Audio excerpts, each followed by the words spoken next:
Hello guys, welcome to disk Tamil YouTube channel. இந்த வீடியோவில் நம்ம இதை பற்றி பார்த்தீங்கன்னா வேறு பற்றி இல்லைங்க.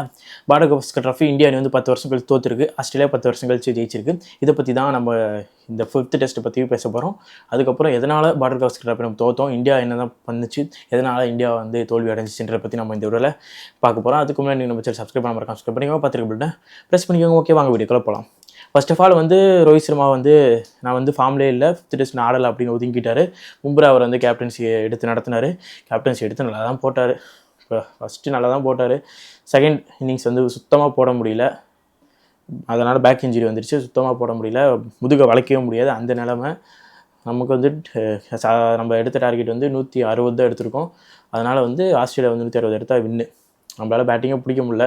பண்ணிட்டு வந்து அதிரடியாக ஆடி 60 ரன் அடித்தார். மற்ற யாருமே சூப்பர் ரன்கள் தான் 10-15 இருந்து அடித்தாங்களே. அதை வச்சு 160 ஆஸ்திரேலியாவுக்கு டார்கெட் கொடுத்தோம்.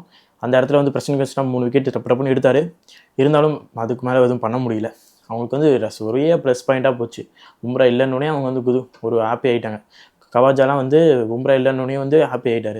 அவர் வந்து 40 ரன் அடித்தார். அது என்ன, பும்ரா போட்டிருந்தா ஃபஸ்ட் ஓவர்லேயே பிடிங்கிட்டு போயிருப்பார். ஆனால் பும்ரா இல்லைன்றதே ஆஸ்திரேலியாவுக்கு வந்து ஒரு தெம்பாகி போச்சு. அதே ஒரு பூஸ்ட் ஆகின மாதிரி இருந்துச்சு. அதனாலே வந்து இந்த மேட்ச் நம்ம பும்ரா இருந்தால் 100% இந்த மேட்ச் நம்ம வந்து சுருட்டி இருக்கலாம். 160 ரன் வந்து ஆஸ்திரேலியா சுருட்டி இருக்கலாம். பட் ஆனால் அன்ஃபார்ச்சுனேட்லி பும்ராக்கு இன்ஜுரி, பேக் இன்ஜுரி, அதனால் வர முடியல. இன்னிங்ஸ் பேட்டிங் மட்டும் பண்ணார். ஆனால் பவுலிங் வந்து போடவே முடியல. அதனால் வந்து நம்ம வந்து தோற்றுட்டோம். 5th டெஸ்ட் பும்ரா வந்து பவுலிங் போட்டிருந்தா கண்டிப்பாக ஒரு கம்பேக் கொடுத்துருக்கான். ஓகே, தோத்தாச்சு. நம்ம வந்து ஹோம் சீரிஸ் தோற்றுட்டோம். பிஜிடியும் நம்ம கைவிட்டு போயிடுச்சு. அடுத்து வந்து சாம்பியன்ஸ் ட்ராஃபி இருக்குது, அதில் ஜெயிக்கணும். அதுலேயும் தோற்றுட்டோம்னா எதுவும் பண்ண முடியாது. இன்றைக்கி நடந்த 5th டெஸ்ட்டில் வந்து என்ன சுவாரஸ்யமான விஷயம் அப்படின்னா, அந்த ஆஸ்திரேலியா வந்து பால் ட்ராப்பிங் பண்ணாங்களே, அந்த மேட்ரு வந்து விராட் கோலி வந்து க்ரௌடுக்கு வந்து ஞாபகப்படுத்தினாங்க. திருப்பி க்ரௌடு வந்து ஓவராக பண்ணிகிட்டு இருந்தாங்க. ஓவராக நம்ம டீம் இந்தியா வந்து ரொம்ப கலாய்ச்சிட்டு இருந்தாங்க. அப்போது வந்து டக்குன்னு கோலி வந்து பாக்கெட்லேருந்து 2 இது எடுத்து என்கிட்ட எதுவும் இல்லை பாருங்க அப்படின்னு இப்படி காட்டி கலாய்ச்சிட்டு இருந்தார். அது வந்து சூப்பராக இருந்துச்சு. அப்புறமேட்டு ஆஸ்திரேலியா டீமே பார்த்துருப்பாங்க, கோலி இது பண்ணுறாங்க. ஐயோ, ஸ்மித் வந்து ஒரு தடவை இப்படி பண்ணி ஸ்மித்தை வந்து எல்லோரும் பூம் பண்ணும்போது விராட் கோலி வந்து பூம் பண்ணாதீங்க, கிளாப் தட்டுங்க அப்படின்னு சொன்னாங்க, சப்போர்ட் பண்ணுங்க அப்படின்னாங்க. பட் ஆனால் இந்த வாட்டி ஆஸ்திரேலியா பிளேயர் யாருமே ஒரு விஷயம் கூட அப்படி சொல்லலை. அதுவே வந்து விராட் கோலி வந்து காண்டாக இருக்கும். என்ன நம்ம இப்படி பண்ணால் இவங்க இப்படி பண்ணுறாங்க அப்படின்னு காண்டாக இருக்கும். அது இன்றைக்கி வந்து செஞ்சு விட்டாப்ல. இதை வச்சு நிறைய பேர் என்ன சொல்கிறாங்க, ரன்னே அடிக்கல விராட் கோலி, என்ன இப்படி பண்ணிட்டு இருக்காரு, ஆட்டிடியூட் மட்டும் தான் ரன் அடிக்கலன்னு. ரன் வந்து இத்தனை வருஷமாக அடிச்சிட்டு இருக்காரு. ஜஸ்ட்டு ஒரு சீரீஸ் தான் ஃபார்ம் இல்லை. ரோஹித் சர்மா கதை தான் ஒரு சீரீஸ் தான் ஃபார்ம் இல்லை. அதனால் வந்து நம்ம எதுவும் முடிவு பண்ண முடியாது. இனி அடுத்து வந்து கம்பேக் கொடுக்கலாம். என்ன வேணா பண்ணலாம். 2 வருஷம் தான் ஆடப்போகிறாங்க. நம்ம சின்ன வயசுலேருந்து பார்த்துட்டு இருக்கோம் விராட் கோலி, ரோஹித் சர்மா. மிஞ்சி போனால் 2027 வேர்ல்டு கப் வரைக்கும் தான் ஆடப்போகிறாங்க. அதுக்கு மேலே ரிட்டையர்மெண்ட், அதுக்கு மேலே புது பிளேயர் தான் இருப்பாங்க. அதுக்குள்ளே என்ன ஓவராக பண்ண ஆரம்பிச்சிட்டிங்க. 2 வருஷம் தானே பார்க்க போகிறோம். அதை பார்த்துட்டு சும்மா இருந்தால் என்ன, பேட்டிங் அதுக்கப்புறம் அவங்க பேட்டிங் ஆட போகிறாங்க. ரிட்டையர்மெண்ட்டு தான் ஆகிட்டு உட்கார போகிறாங்க. ஏதோ வந்து இன்னும் 10 வருஷம் வர போகிறாங்க மாதிரி பேசிகிட்டு இருக்கீங்க. அதுக்கப்புறம் வந்து டீம் மேனேஜ்மெண்ட்லேயே வந்து இந்தியா டீம் மேனேஜ்மெண்ட் பொறுத்த வரைக்கும் ஒரு கொலாப்ஸ் இருக்குது தான் செய்யுது. கம்பீர் அவர் கேப்டன்ஷிப் வந்ததுக்கப்புறம் வந்து ஒரு தடுமாற்றம், எதுலேயுமே ஜெயிக்கல.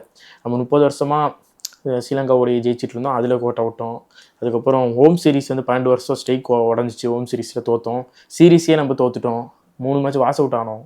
அப்புறம் பிஜிடி பாடகஸ்கர் 10 வருஷம் கழிச்சு திருப்பி ஆஸ்திரேலியா கிட்டே கொடுத்துட்டோம். இந்த மாதிரி கம்பீர் வந்ததுக்கப்புறம் ஒரு மேட்ச் கூட நம்ம வந்து இம்பார்ட்டன்ட் மேட்ச் எந்த சீரீஸுமே ஜெயிக்கல, எந்த மேட்ச்சுமே ஜெயிக்கல. ஒன்று சவுத் ஆஃப்ரிக்கா டூர் போய் ஜெயிச்சோம். அதுவும் விவிஎஸ் லக்ஷ்மன் கோச் பண்ணார், பாம்பீர் வந்து கோச் பண்ணல. அதனால் வந்து என்ன இப்போ நான் சொல்ல வரேன்னா, கம்பீர் அவர் கோச்சில் வந்து எதுவுமே சரியாக நடக்கலை. நம்ம T20 வேர்ல்டு கப் ஜெயிச்சு ஒரு பூஸ்ட்டோட வந்தோம். அப்போது வந்து ராகுல் டிராவிட் வந்து நான் வந்து கோச்சிங்லேருந்து விலகிறேன் அப்படின்னு சொன்னார். அப்போ வந்து புது ஹெட் கோச்சாக யாரை போடலாம் அப்படின்னு நிறையா டிஸ்கஷன் பண்ணும்போது ஃபஸ்ட்டு விவிஎஸ் லக்ஷ்மன் வந்து கேட்டிருக்காங்க. அவர் வந்து இப்போதைக்கு நான் வந்து லேட்டராக வந்துக்கிறேன் அப்படின்னு சொல்லும்போது, ஓகே கம்பீரை போடுவோம், IPL கப் ஜெயிச்சிருக்காரு அப்படின்னு. KKR ஜெயிச்சது கம்பீர்னால தான் நினச்சிட்டு கம்பீரை போட்டாங்க. பட் ஆனால் கடைசியாக வந்து பார்த்தா கம்பீர் வந்து தலைமை பொறுத்து ஏற்றதுக்கப்புறம் ஒரு மேட்ச் கூட நம்ம ஜெயிக்கல. ஃபுல் அண்ட் ஃபுல் தடுமாற்றம் மட்டும்தான். ஒரு டீம் மேனேஜ்மெண்ட்னா ஒரு ஜாலியான ஒரு அட்மாஸ்பியரோடு இருக்கணும். ராகுல் டிராவிட் இருக்கும்போது ஒரு ஜாலியான ஒரு அட்மாஸ்பியர் தெரிஞ்சிச்சு.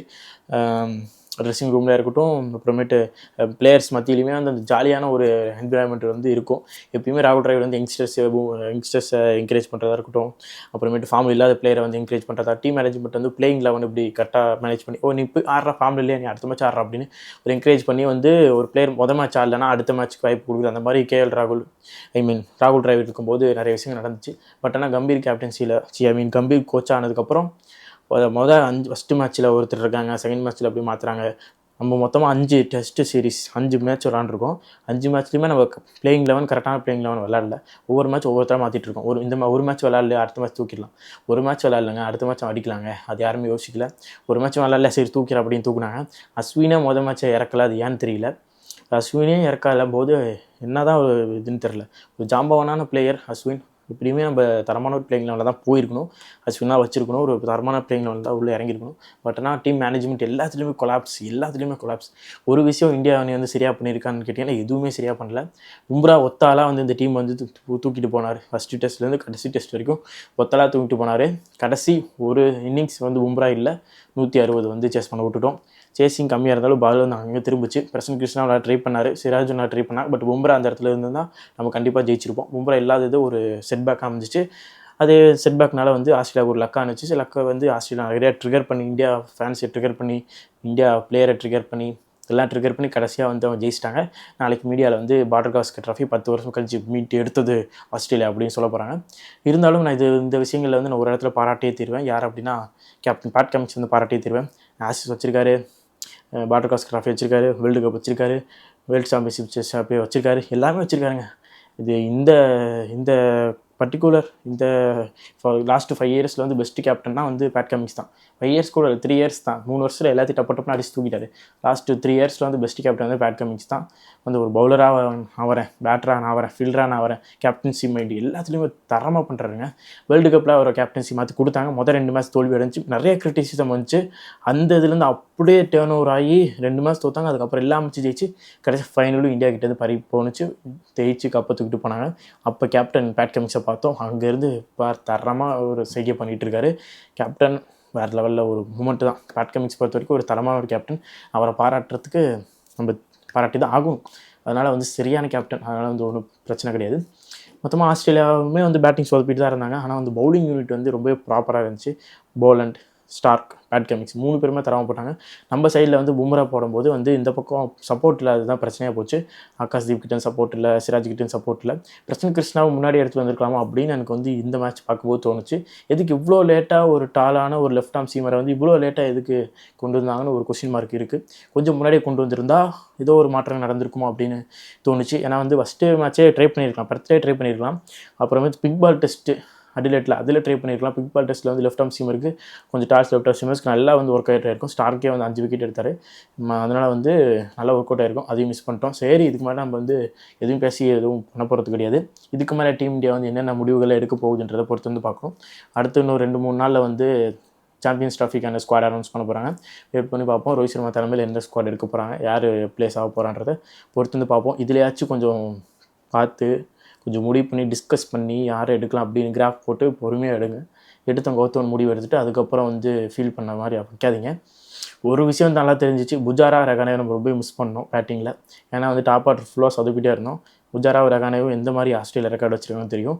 கில்லு வந்து எந்த மாதிரி வந்து இந்தியா விட்டு அவுட் சைட் போனால் எந்த மாதிரி ரெக்கார்டு வச்சுருக்காங்கன்னு தெரியும். ஆனால் கில்லு ரகானேவை ரொம்ப மிஸ் பண்ணாங்க. சரி ரகானேவையும் புஜாராவையும் ரொம்ப மிஸ் பண்ணாங்க.